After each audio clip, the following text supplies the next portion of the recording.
Hey, let's get liberated from the chaos of working in your business. It's Scott Beebe, the head coach, the founder of the Business on Purpose platform. I want to have a conversation with you about what you're probably listening to this podcast on, and that is your smartphone. Statistically, you are listening to this podcast on your smartphone. Now, you might be listening to it on your Alexa device because we've got an Alexa skill now, so that we've got Outplay and more outlets for you. But at the same time, I'm reading a book right now. I'm actually listening to it on Audible. The irony is that I'm listening to the book on my smartphone, or Seth Godin would call it the quick phone. He said it doesn't make you smarter, but it does make you quicker. I think that's a thoughtful, insightful way to look at your phone. The book I'm reading is called Irresistible. I forget the subtitle. It has to do with the rise of technology, with the subsequent rise of addictive technology. Just look it up, Irresistible Technology, and you'll see what I'm talking about. It's a sobering book, finding out that Steve Jobs really never did let his kids play with the iPad that he created. Other massive tech executives, the editor of Wired magazine, and some other heads of these great tech companies had severe restrictions on their kids as it related to their own utility of technology, especially with smartphones, smart device, etc. The statistics I could go on and on about. The book does a great job of explaining this. For instance, 2007, I think we spent somewhere in the neighborhood of 30 minutes on our phone a day. In 2015, it was upwards of 2 hours and 45 minutes per day. They found in 2007, Microsoft Canada found that the average attention span was 12 minutes. By, I believe it was 2015, it had dropped to 7 minutes.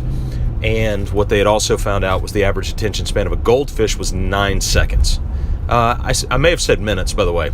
12 seconds to 7 seconds for the attention span now, or 8 seconds, something like that. But the average attention span of a goldfish is 9 seconds. Whatever the numbers, you get the point. The reality is, you as a business owner have an opportunity to be tied to this device. Tied to it at night, tied to it in the morning, tied to it as soon as you wake up. You know, I had a baseball coach in Little League. His son's name was Byron. I don't remember Byron's dad's name. Maybe Byron's listening. Can tell me. But I remember this Little League coach had lamb chops. The beard where you cut it off and it kind of looks like lamb chops on your face. And he smoked a lot. And I'll never forget, one time Byron and I were up early one morning at his house. We had had a sleepover. And Byron's dad was smoking in the chair in the living room. And it just kind of hit me. And as later as life went on, I remember, and for some reason this is a vivid picture, even though I can't even tell you the guy's name. But the reality is that this guy woke up and immediately needed a cigarette. And I wonder if some of us wake up and immediately need the hit of our phone, of our device.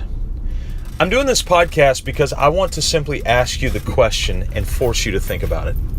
It's not a morality podcast. It's not trying to make any of us feel guilty about it. It's none of that. It is simply, what role does this device play in your life? Because it can steal time away from the things that matter most. Training your team. Sitting quietly thinking through what's next in the business. A date with your spouse. Throwing lacrosse with your kid. Is this device just between me and you? Is this device taking time away from what matters most? If so, let's put some boundaries on it. Find a couple of guys, a couple of ladies that can hold you accountable.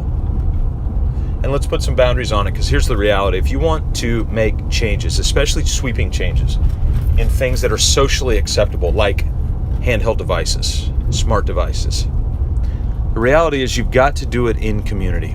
You have to, or else it's just never going to get done. So find a couple of people who can hold you accountable. You can hold them accountable, and let's make this happen. Let's be less dependent on these things. Let's use them for things that matter, like these podcasts. And let's take every element of what we do and make it purposeful. That'd be a great way to use technology, wouldn't it? As always, I'm really, really thankful that you allow us time in your ears. So thanks. And as always, you can join us at mybusinessonpurpose.com/vision. I'm proud of what you're building, and I'll see you next time right here on the Business on Purpose podcast.